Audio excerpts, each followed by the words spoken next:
나쁜 사람에게 속는 게 아닙니다. 평소에 너무나 좋은 말을 하던 그 사람에게 우리는 속습니다. 걱정하지 마세요. 제가 꼭 도와드릴게요. 언제든지 연락하세요.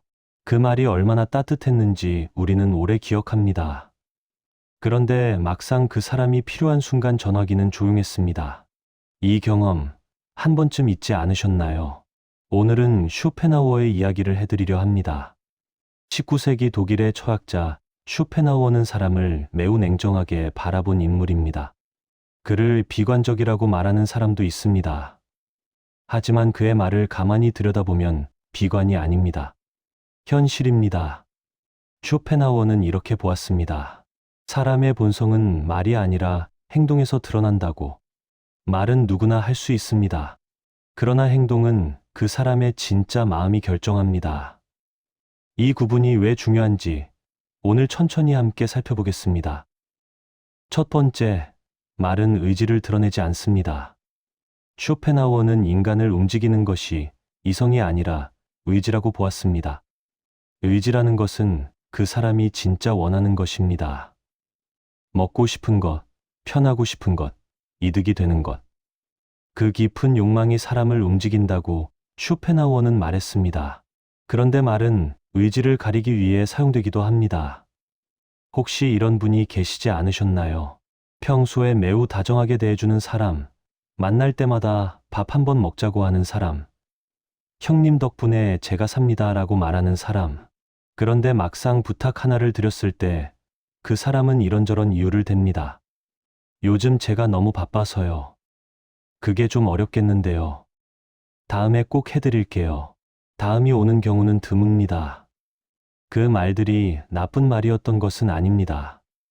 그 사람이 나쁜 사람인 것도 아닐 수 있습니다.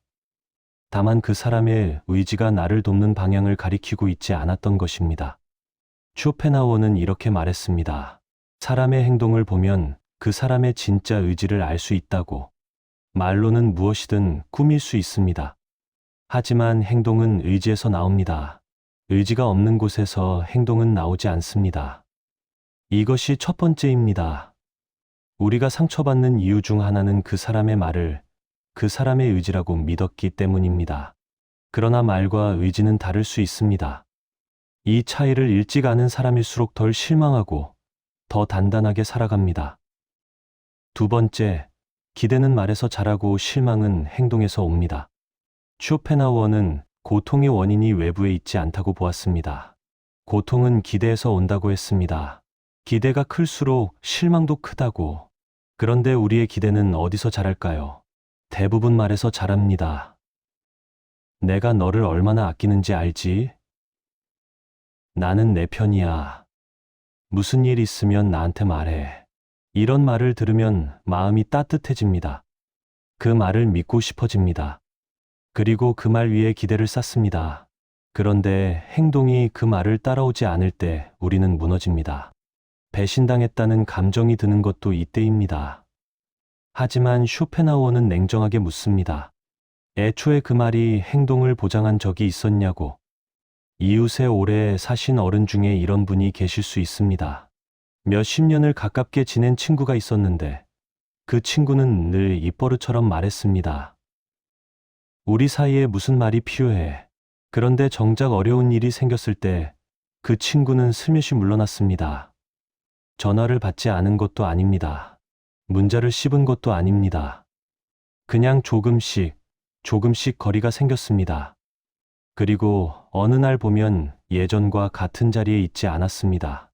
그 사람이 나쁜 사람이 된 것이 아닙니다. 다만 그 사람의 의지가 거기까지였던 것입니다.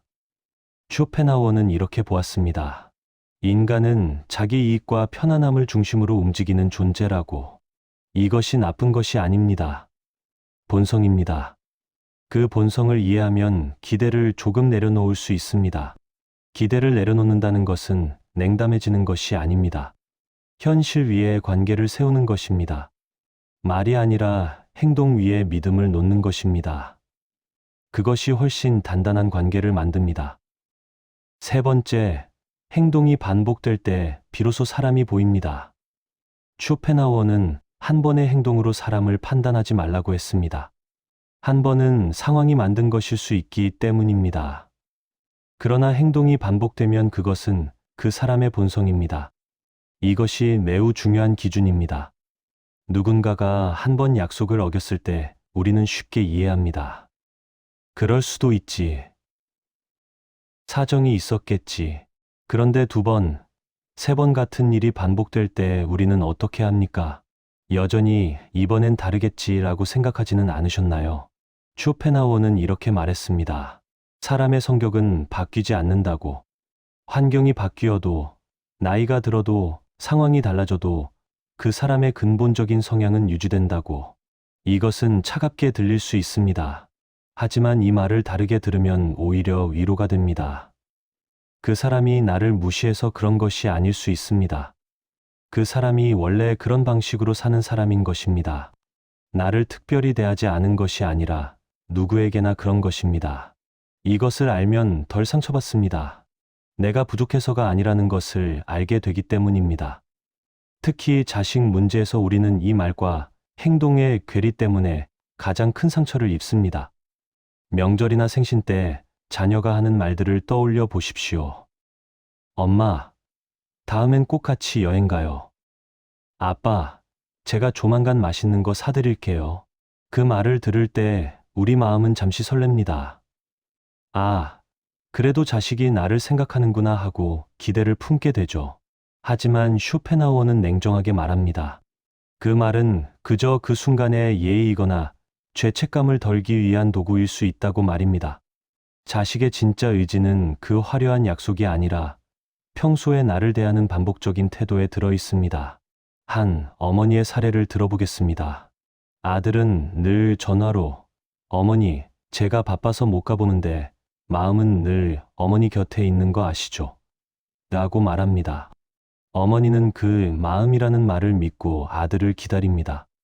하지만 정작 어머니가 몸이 아파 병원을 가야 할 때 아들은 오늘 회의가 너무 길어서요 라는 말을 반복합니다. 이때 우리는 배신감을 느낍니다. 어떻게 키웠는데 이럴 수 있나 싶죠. 하지만 쇼펜하우어는 여기서 우리에게 멈추라고 말합니다. 그 아들은 변한 것이 아니라 본래 자기 이익과 상황을 부모보다 우선시하는 본성을 가진 사람일 뿐입니다. 어릴 때부터 그랬을 수도 있고 성인이 되어 그 본성이 더 굳어진 것일 수도 있습니다. 자식을 나쁜 사람으로 만들라는 것이 아닙니다. 자식의 말이라는 신기루를 보지 말고 그동안 쌓여온 행동이라는 실체를 보라는 뜻입니다. 우리 애는 원래 말이 앞서는 애구나. 우리 애는 행동보다 자기 삶이 더 중요한 아이구나 라고 그 본성을 있는 그대로 인정해버리면 기적처럼 서운함이 줄어듭니다. 쇼펜하우어는 말합니다. 타인의 성격을 바꾸려 하는 것은 죽은 자에게 생명을 불어넣으려는 것만큼이나 헛된 일이다. 자식을 바꾸려 하지 마십시오.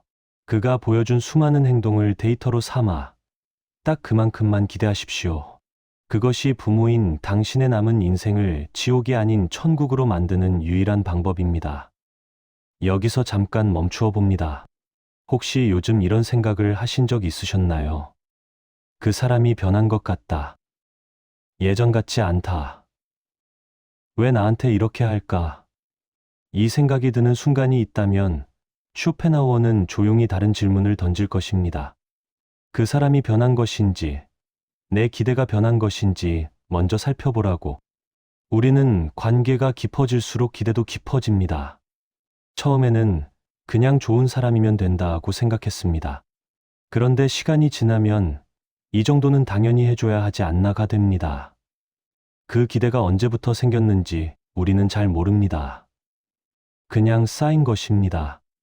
관계가 만든 기대입니다. 그런데 상대방은 그 기대가 얼마나 높아졌는지 모를 수 있습니다. 여전히 처음과 같은 방식으로 대하고 있을 뿐입니다. 그렇다면 변한 것은 누구입니까? 이 질문이 불편하더라도 한 번은 스스로에게 던져보는 것이 필요합니다. 쇼펜하우어는 이렇게 말했습니다. 고통의 원인을 밖에서만 찾는 사람은 영원히 고통에서 벗어나지 못한다고. 네 번째, 말을 잘하는 사람에게 더 조심해야 합니다. 쇼펜하우어가 특히 주목한 것이 있습니다. 말이 유창한 사람입니다. 말을 잘한다는 것은 하나의 능력입니다. 그런데 그 능력이 반드시 진심과 연결되어 있는 것은 아닙니다. 말을 잘할수록 상대를 안심시키는 것도 잘합니다. 걱정하지 마세요. 제가 있잖아요. 이 한마디가 얼마나 많은 사람의 마음을 열었습니까? 그런데 그 말이 행동으로 이어진 경우는 얼마나 됩니까? 쇼펜하우어는 이렇게 보았습니다. 말이 유창한 사람일수록 그 사람의 행동을 더 꼼꼼히 살펴야 한다고. 왜냐하면 말이 유창하다는 것은 자신의 의지를 숨기는데도 능숙할 수 있기 때문입니다. 이것은 그 사람을 의심하라는 말이 아닙니다. 그 사람의 말이 아니라 행동을 기준으로 삼으라는 말입니다. 사업을 함께 하자고 먼저 찾아온 사람이 있었습니다. 말은 청산유수였습니다. 계획도 구체적이었고 열정도 대단해 보였습니다. 선생님 같은 분이 함께 해주신다면 반드시 됩니다. 그 말에 마음이 움직였습니다. 그런데 시간이 지나면서 약속한 것들이 하나씩 어긋났습니다. 처음에는 사정이 있겠거니 했습니다. 두 번째도 이해했습니다. 세 번째가 됐을 때 비로소 보였습니다. 그 사람의 말이 얼마나 앞서 있었는지, 그리고 행동이 얼마나 뒤에 있었는지. 쇼펜하우어는 이렇게 말했습니다. 인간은 말로 꿈을 팔 수 있지만 행동만이 현실을 만든다고. 말은 미래를 그리지만 행동은 지금을 보여준다고. 지금을 보여주는 것이 그 사람의 진짜 모습입니다.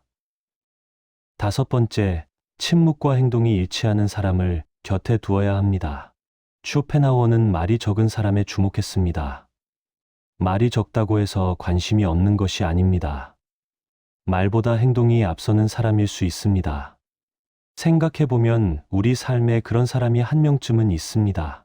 별로 말은 없는데 필요한 순간엔 늘 거기 있었던 사람. 특별히 감동적인 말은 한 적이 없는데 그 사람이 곁에 있으면 마음이 놓였던 사람. 뭐 필요한 거 없어. 한마디를 자주 하지는 않지만 진짜 필요할 때 조용히 들러서 뭔가를 해주고 간 사람. 그 사람이 진짜입니다. 쇼펜하우어는 이렇게 말했습니다. 말이 많은 사람은 자신을 설명하느라 바쁘고 행동하는 사람은 그 시간에 무언가를 하고 있다고. 나이가 들수록 이 차이가 선명하게 보입니다. 젊을 때는 말 잘하는 사람이 매력적으로 보입니다. 그런데 오래 살아보면 알게 됩니다. 말보다 행동이 먼저인 사람이 얼마나 귀한 존재인지. 그 사람이 곁에 있다면 그 관계를 소중히 여기십시오. 그 사람은 말로 표현하지 않아도 이미 충분히 말하고 있는 것입니다. 그렇다면 우리는 어떻게 해야 할까요? 쇼펜하우어의 통찰을 삶에 적용한다면 어떤 태도가 필요할까요? 첫째, 말보다 반복되는 행동을 기준으로 삼으십시오. 한 번의 행동은 상황이 만든 것일 수 있습니다. 하지만 같은 행동이 반복된다면 그것이 그 사람의 본성입니다. 좋은 방향이든 나쁜 방향이든 반복이 진실입니다. 그것을 기준으로 관계를 정리하면 훨씬 마음이 편해집니다. 둘째, 말로 받은 감동을 너무 오래 붙잡지 마십시오. 그 말이 너무 좋았어. 그 사람이 그렇게 말해줬잖아. 그 말이 따뜻했던 것은 사실입니다. 하지만 그 말이 약속은 아니었을 수 있습니다. 그 말을 오래 붙잡을수록 기대가 자랍니다. 기대가 자라면 실망도 함께 자랍니다. 말은 그 순간의 감정이었을 수 있습니다. 행동으로 확인되기 전까지는 조금 여유를 두고 바라보는 것이 좋습니다. 셋째, 나 자신의 말과 행동이 일치하는지 먼저 돌아보십시오. 쇼펜하우어의 이야기를 들으며 우리는 타인을 먼저 떠올립니다. 저 사람이 딱 그렇지. 그 사람이 바로 그 경우야. 그런데 한 발 물러서서 나 자신을 돌아보는 것도 필요합니다. 내가 했던 말들은 행동으로 이어졌습니까? 꼭 한번 봅시다라고 말하고 연락하지 않은 경우는 없었나요? 내가 도와줄게라고 했다가 잊어버린 적은 없었나요? 타인에게 바라는 기준을 나 자신에게도 적용하는 것. 그것이 관계를 지키는 가장 솔직한 방법입니다. 넷째, 말이 많고 화려한 관계보다 조용하고 꾸준한 관계를 소중히 여기십시오. 명절에 전화 한 통을 하는 사람보다 아무 이유 없이 한 번씩 안부를 묻는 사람이 있습니다. 생일을 크게 챙기는 사람보다 힘들 때 조용히 곁에 있어주는 사람이 있습니다. 화려한 말보다 꾸준한 행동이 관계의 진짜 무게입니다. 나이가 들수록 그 무게를 아는 사람이 진짜 귀한 사람입니다. 다섯째, 행동으로 증명하지 않는 관계에는 기대를 조금 내려놓으십시오. 기대를 내려놓는다는 것은 그 사람을 포기하는 것이 아닙니다. 그 사람의 본성에 맞는 자리를 만들어 주는 것입니다. 모든 사람이 가까운 사람이 될 수는 없습니다. 어떤 사람은 가볍게 웃으며 지낼 수 있는 사이로 충분합니다. 그 자리를 인정하면 관계가 편해집니다. 억지로 기대를 높여 실망하는 것보다 그 사람의 자리에 맞는 기대를 가지는 것이 훨씬 지혜롭습니다. 쇼펜하우어는 따뜻한 철학자가 아니었습니다. 위로보다 현실을 먼저 말한 사람이었습니다. 그래서 처음에는 그의 말이 차갑게 느껴집니다. 하지만 그의 말을 오래 들여다보면 그 차가움 안에 깊은 배려가 있습니다. 더 적게 상처받으라는 배려, 기대 때문에 무너지지 말라는 배려, 말의 소가 중요한 것을 잃지 말라는 배려. 쇼펜하우어는 이렇게 말했습니다. 인간을 있는 그대로 보는 것이 관계를 지키는 첫걸음이라고. 그리고 그 시작은 말이 아닌 행동을 보는 것에서 시작된다고. 여러분 곁에는 말보다 행동으로 묵묵히 자리를 지켜주는 귀한 분이 계신가요? 혹은 오늘 이 이야기를 듣고 떠오르는 사람이 있다면 누구인가요? 여러분의 소중한 경험을 댓글로 나누어 주세요. 하나하나 읽으며 저도 함께 배우겠습니다. 들어주셔서 감사합니다.